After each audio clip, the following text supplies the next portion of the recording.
Peuple de Dieu, de partout où vous nous suivez, recevez nos salutations au nom de Jésus-Christ de Nazareth. Et bienvenue dans ce programme des 15 jours de prière et d'échange. Et comme vous le savez, nous serons les matins sur YouTube, tous les vendredis, samedis, dimanches, jusqu'à la fin de ces grands et merveilleux programmes. Et nous serons les soirs, à partir de 20 heures, sur Telegram, afin de prier maintenant avec vous à la maison par la grâce de Dieu. Nous commençons aujourd'hui le 7 novembre et nous allons chuter le 7 décembre prochain. Pourquoi on n'a pas continué? Ça veut dire nous commençons du 7 jusqu'à totaliser les 15 jours donc d'affilée.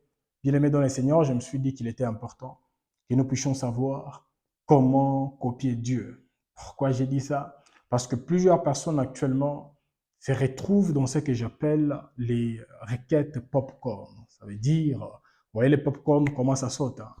La personne peut commencer aujourd'hui avec X requêtes, mais demain, si on donne d'autres requêtes, la personne abandonne ce que la personne faisait hier, elle se lance dans d'autres requêtes. Si elle-même, en dormant, elle a eu un cauchemar, directement, la personne change de requête, elle se lance dans d'autres choses. Alors, je me suis dit qu'il était important de subdiviser les 15 jours en 5 semaines. Ça veut dire, nous échangeons et nous prions avec vous pendant 3 jours, les vendredis, les samedis et les dimanches. Et du lundi au jeudi, vous allez prier seul à la maison, tout en se focalisant sur les orientations données pendant les 3 jours précédents. Je trouve que c'est bon comme ça. Sans pour autant tarder, vous savez très bien que les grands thèmes qui vont nous accompagner, c'est la puissance du choix. Bien-aimés dans le Seigneur, si on vous posait là actuellement, quel âge avez-vous? Et chacun répondra. Et si on ajoutait une autre question, qu'avez-vous déjà accompli ou où êtes-vous? Ça peut être spirituellement, ça peut être émotionnellement, ça peut être professionnellement, etc. Plusieurs personnes diront, je fais ça, je fais ça, je fais ça. Par la grâce de Dieu, je suis ici. Mais savez-vous que si et seulement si ma tante ne s'était pas élevée, s'il n'y avait pas de sorciers, si mon chef ne m'avait pas vraiment attaqué, je suis sûr et certain que j'allais me retrouver très loin.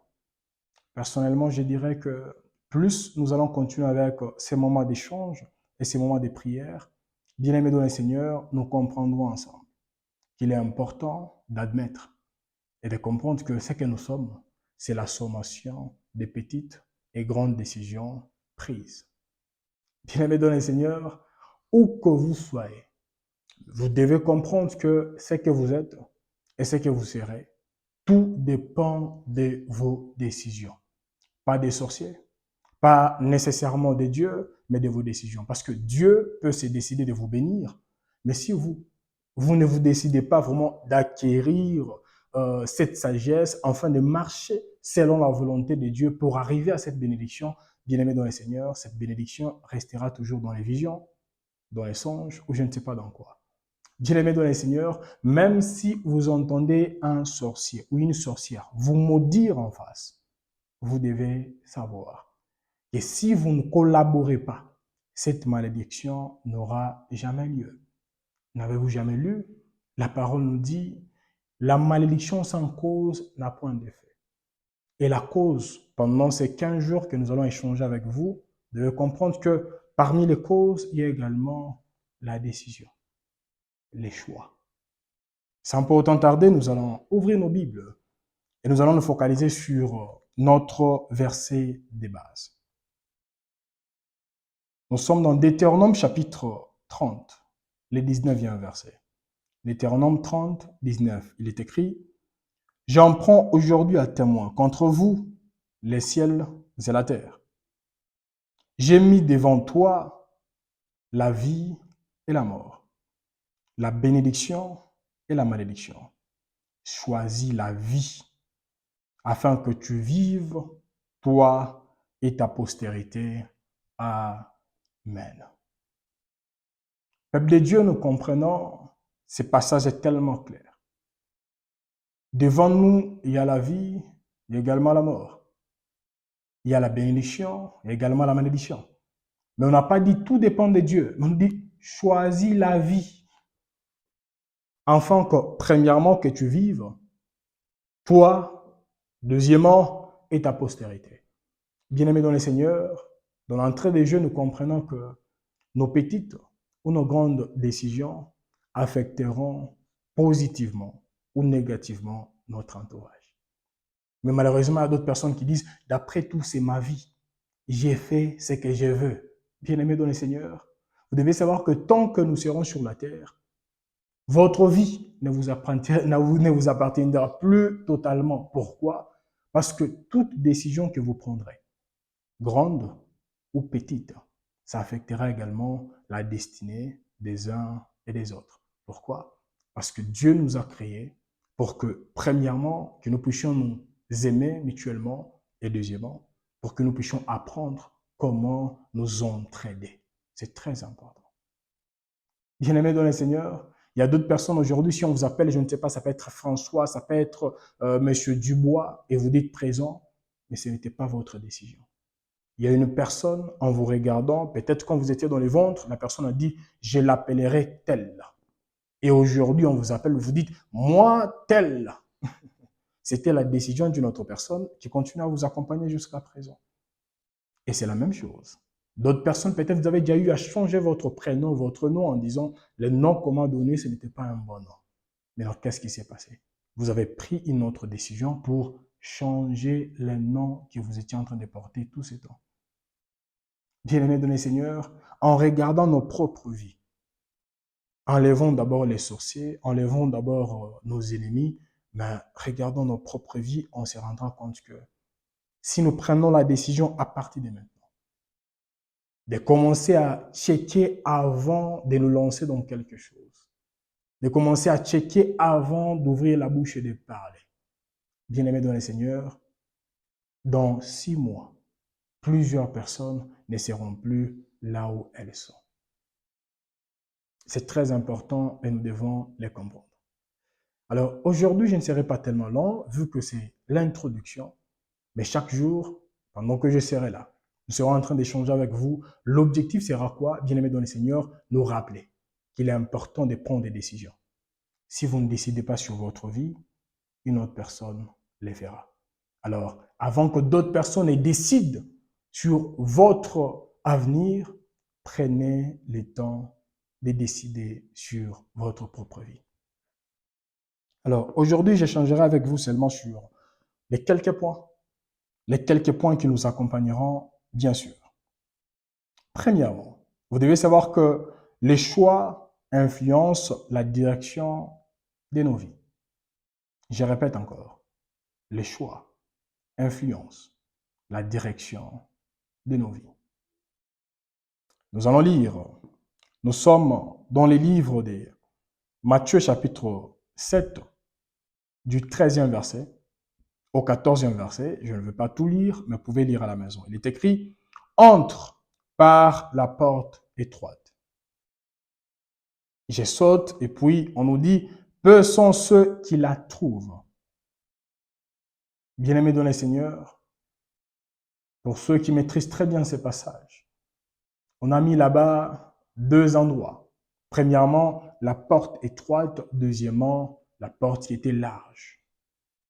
Et on nous dit, peu sont ceux qui entrent par la porte qui est étroite. Bien-aimés dans le Seigneur, ici, pour ceux qui nous suivent depuis très longtemps, vous savez très bien que j'ai toujours parlé de la conformité. La conformité qui est l'ennemi de l'intimité. La conformité étouffe l'intimité.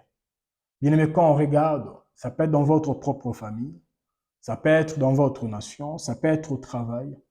Êtes-vous compté parmi les hommes et les femmes qui prendront ou qui prennent la décision journalièrement en disant « Aujourd'hui, je prends la décision d'entrer dans la porte étroite ». Ça veut dire « Je ne veux pas me conformer, je ne sais pas ces systèmes que j'ai trouvés ici au travail ». Vous vous dites « Non, d'après tout, quand vous entrez quelque part, vous voyez que les gens sautent avec leur pied gauche, vous devez également les faire ainsi. » Bien-aimés dans le Seigneur, il est tellement important de ne pas se retrouver dans la conformité. Parce que quand nous nous retrouvons dans la conformité, ce n'est plus nous qui décidons, mais c'est d'autres personnes qui le font. Mais si nous voulons entrer par la porte étroite, ça veut dire que ce sera à nous de décider. En disant, dans ma famille, il y a ceci ou cela, mais moi, je décide que cela ne m'accompagnera pas au nom de Jésus-Christ de Nazareth. Les personnes qui entrent dans la porte qui était large, ce sont les personnes qui disent, eh, d'après tout, ça n'a pas commencé aujourd'hui. Nous sommes là. Nous allons périr. Il y a ça, il y a ça, il y a ça. Bien-aimés dans le Seigneur, soyez différents ou différentes. Et nous vous aiderons à comprendre. Plus nous évoluerons, qu'il est tellement important en tant qu'enfant de Dieu que nous puissions entrer par la porte étroite. Pourquoi? Parce que nos choix déterminent notre futur, déterminent ce que nous deviendrons demain, déterminent la direction de nos vies. Alors, deuxièmement, pour ceux qui écrivent, chaque choix est une sémence. Bien-aimés, les savez-vous? Je répète encore, chaque choix est une sémence. Laissez-moi échanger avec vous quelques exemples. Ok, vous qui me suivez là, actuellement, c'est vous que vous avez les choix de vous concentrer sur ces messages du début à la fin. Et vous avez également les choix de laisser les téléphones ou je ne sais pas l'ordinateur ou la télé à gauche et à droite, vous focalisez sur autre chose et vous parlez également avec d'autres personnes. C'est un choix. Bien-aimés, chaque choix est une sémence. Nous allons lire dans Galates chapitre 6, du 7e verset au 8e verset. Galates 6, 7 à 8, il est écrit, « Ce qu'un homme aura sémé, il les récoltera aussi. » Bien-aimés dans le Seigneur, chaque choix est une sémence. D'autres personnes, quand on vous regarde, et vous nous dites aujourd'hui, non, ça fait presque un mois, chaque jour quand je dors, on me chicote comme pas possible dans mes songes. Et j'ai même peur de fermer l'œil. Bien aimé, ce que nous voyons, c'est quoi? Vous récoltez ce que vous avez sémé.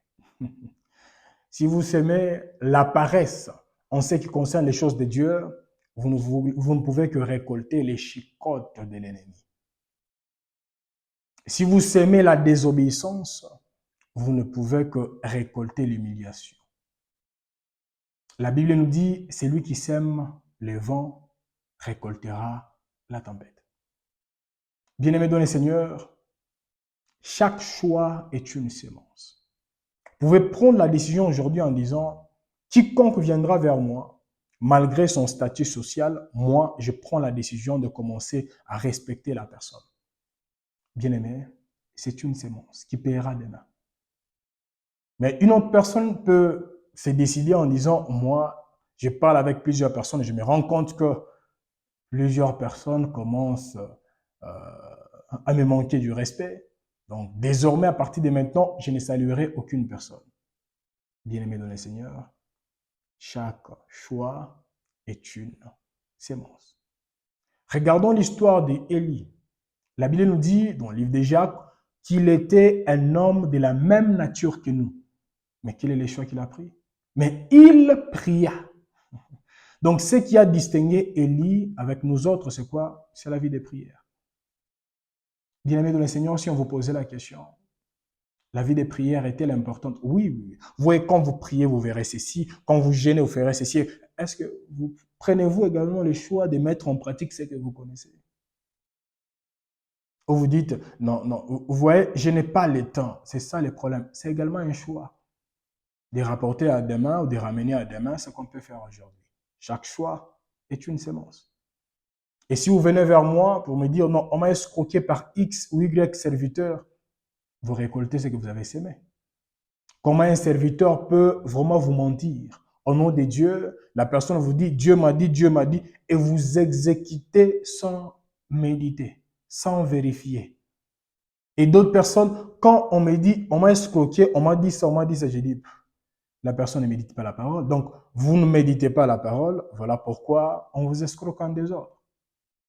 Les choix que vous avez pris de ne plus méditer la parole, de ne pas méditer la parole, ça produit ça. Bien aimé, il y a d'autres personnes à mes suivants. Si vous prenez la décision à partir de maintenant, en disant à partir de maintenant, il est certes que je suis occupé, mais je vais commencer à prier même 3 fois les jours. Même pendant 10 minutes, les matins, à 12 heures et les soirs. Je ne dis pas que ça doit devenir, je ne sais pas, une doctrine. Non. Vous le faites continuellement. Bien aimé dans les Seigneurs, laissez-moi vous dire que ces choix vous amènera quelque part. Ne pensez pas que les personnes qui sont arrivées, je ne sais pas, dans un point, ça peut être des divorces, ça peut être je ne sais pas de quoi, ça s'est seulement soulevé d'un coup. Non, c'était un choix, soit d'un homme, soit d'une femme. Des petites décisions qui ont poussé ces hommes et ces femmes à arriver là où ces personnes sont arrivées. Bien-aimés, vous pouvez prendre la décision aujourd'hui en disant à partir de maintenant, je n'arriverai plus en retard au boulot. Vous pouvez prendre la décision en disant, moi, aller au boulot, ça dépendra de notre climat. Si le climat est favorable, j'irai. Attends. Mais si le climat n'est pas favorable, je n'irai pas. Attends. Bien aimé, chaque choix est une sémence. Ce que vous sèmerez, vous le récolterez, sûrement. Alors, je vais même donner un autre passage avant de passer au troisième point. Nous sommes dans 2 Rois chapitre 4, les premiers versets. 2 Rois 4, 1. Il est écrit, une femme d'entre les femmes des fils des prophètes cria à Élisée en disant, ton serviteur, mon mari, est mort. Et tu sais que ton serviteur craignait l'Éternel. Or, le créancier est venu pour prendre mes 2 enfants et en faire ses esclaves. Amen. Bien-aimés dans le Seigneur, dans cette histoire, nous comprenons que c'est une personne qui craignait Dieu. C'est une personne qui avait un bon témoignage. Mais la personne s'est décidée de s'endetter. Et comme la personne est morte, ses choix, c'était maintenant sa femme et ses enfants qui allaient récolter cela. Bien-aimé dans le Seigneur, à d'autres personnes, la personne dit, non, moi, même si je suis infidèle à ma femme, à mon mari, bon, d'après tout, c'est moi. Hein. Bien-aimé dans le Seigneur, c'est que vous s'aimez, vous les récolterez. Il y a même d'autres personnes, vous jouez avec les enfants d'autrui, mais vos enfants voulaient les protéger. Chaque choix est une sémence. Alors vos enfants, ce sont des enfants, mais les enfants des autres personnes, ce sont, je ne sais pas, des animaux. Bien-aimés dans le Seigneur, chaque choix est une sémence. Savez-vous qu'on peut se décider aujourd'hui de devenir bourrique ou se décider de devenir intelligent? Surtout avec la connexion qu'on a et autres. On peut vraiment étudier dans tous les domaines qu'on veut. On peut se perfectionnaliser. On peut. Mais malheureusement, plusieurs personnes, au lieu de prendre cette opportunité pour faire des recherches, etc., mais la personne est sur TikTok, elle est sur YouTube, elle est sur ces... Tu regardes quoi? Bien-aimé dans les Seigneurs, quand on voit une personne,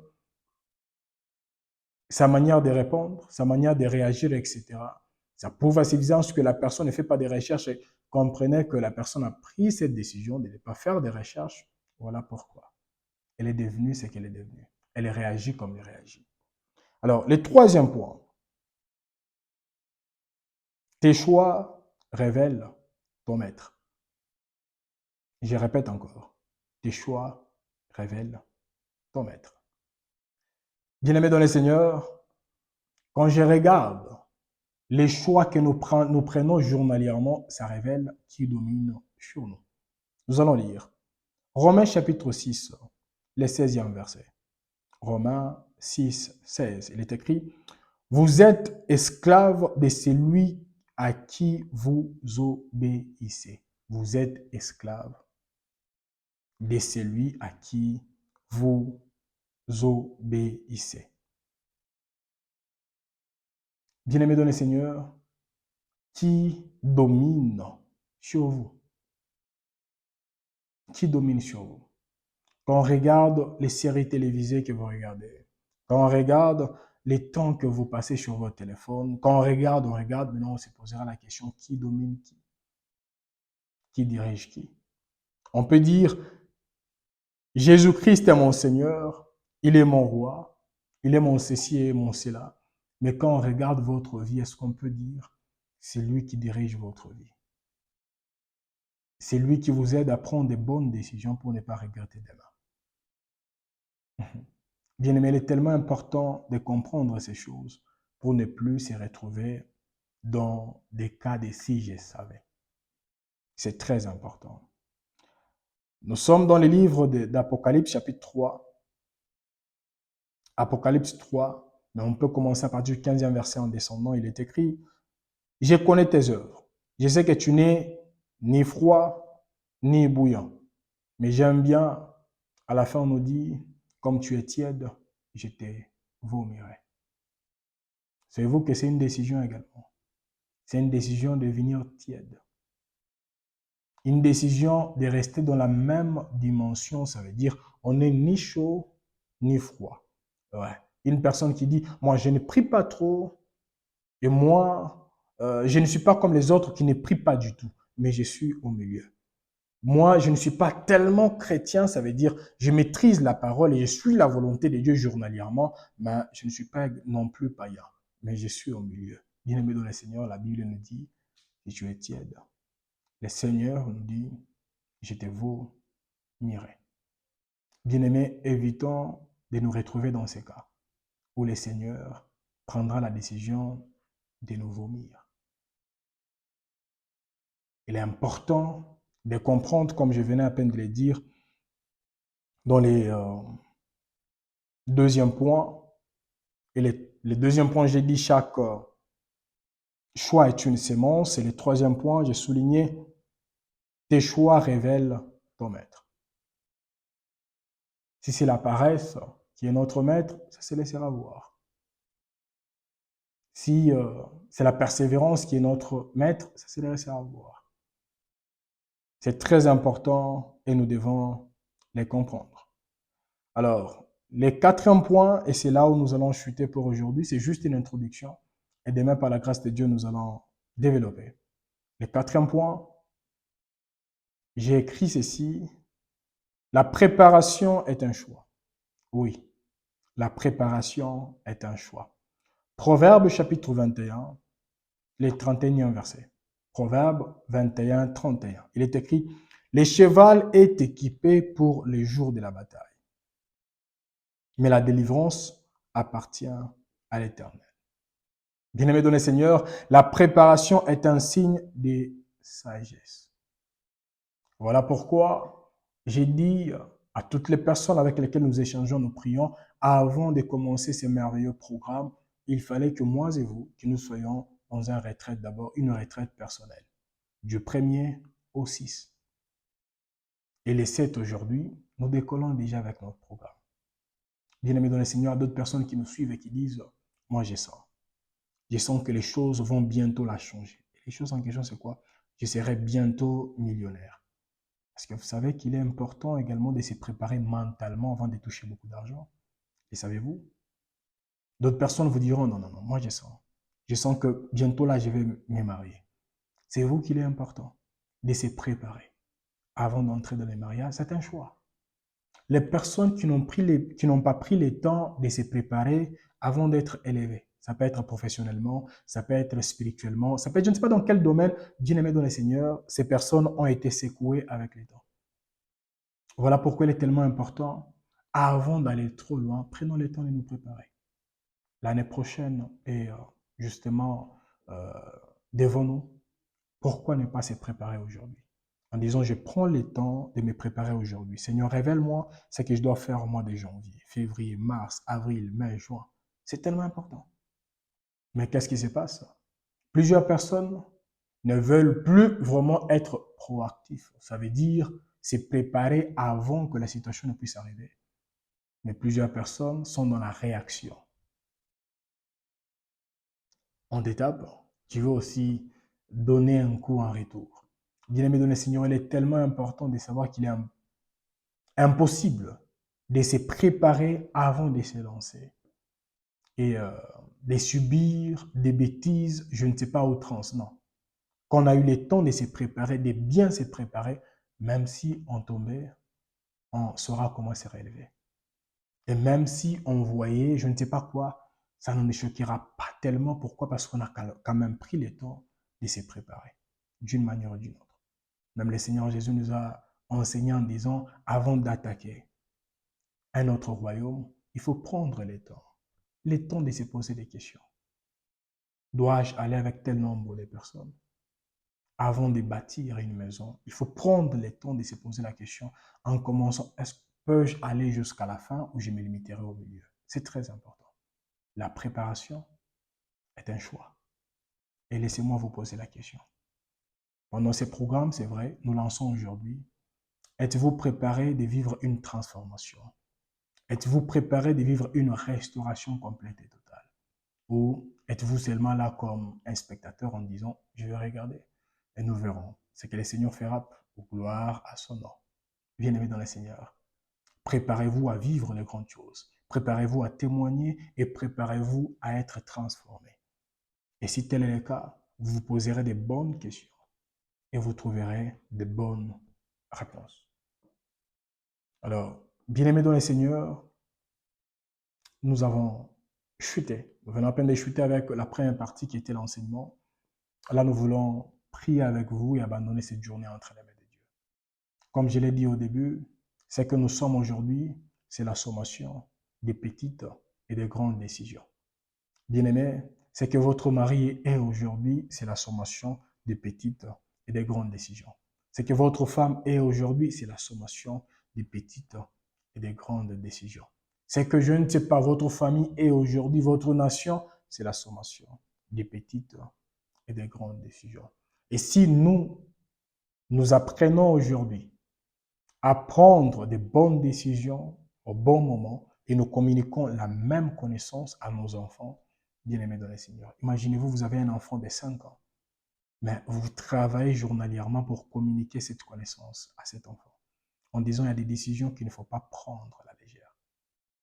Apprends à te décider et ne laisse pas qu'une autre personne décide à ta place. Bien-aimés dans le Seigneur, vous laisserez une génération très bénie. Mais malheureusement, on a aujourd'hui des papas qui vont là-bas et qui rentrent ivres et vous posez la question, mais comment es-tu rentré ivre? Mais vous savez, j'ai des amis vraiment, ils me poussent toujours à consommer la bière. Donc, à ton âge, papa, à ton âge, maman, tu es en train de dire en plus, avec tout le courage du monde, que tu es influençable. Bien-aimé dans le Seigneur.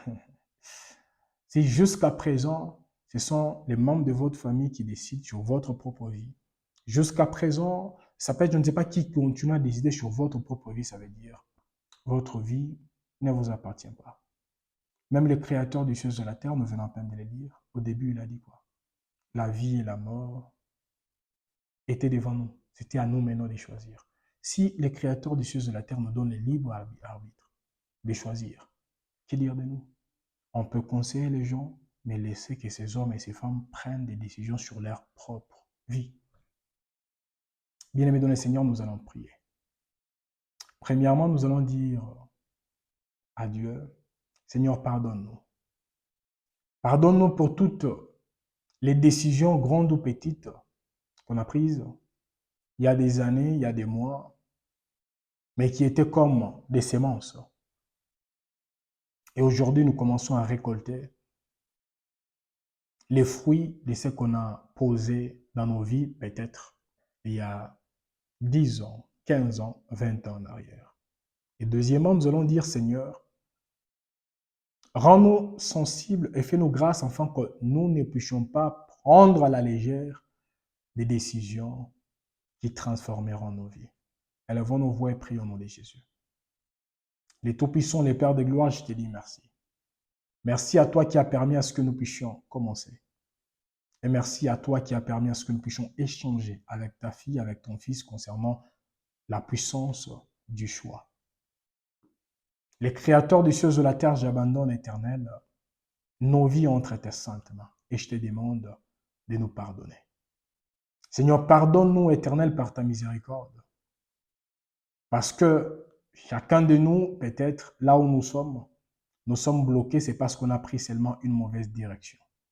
Il fallait prendre la gauche, nous avons pris la droite. Et aujourd'hui, Éternel, nous nous sommes retrouvés dans un endroit où les choses n'avancent plus normalement. C'est parce qu'on a seulement pris une mauvaise décision, peut-être il y a 10 ans, peut-être il y a 15 ans, peut-être il y a 6 mois, il y a 2 mois. Seigneur, je t'ai prie de nous pardonner pour toutes les décisions, grandes ou petites, qu'on a prises, Éternel, mais qui continuent à secouer nos vies aujourd'hui. Et je te demande, Éternel, par ta miséricorde, de nous assister et de nous réorienter, afin que la personne qui est perdue puisse savoir que j'étais sur la mauvaise voie et que la personne, étant rentrée en elle-même, comme nous dit la parole de Dieu, que la personne comprenne que la décision que j'ai prise n'était pas bonne. Ô Seigneur, je t'ai prie de nous aider par ta puissance et ton autorité, que chacun de nous, Éternel, apprenne à prendre de bonnes décisions aujourd'hui, afin de ne plus regretter dans les temps futurs. Apprends-nous, Éternel, à nous préparer aujourd'hui et à préparer, pourquoi pas, notre entourage. Parce que si nous n'apprenons pas à nous préparer comme il est faut, Seigneur, nous commettrons des bêtises et nous ne serons même pas remédiés dans les temps futurs.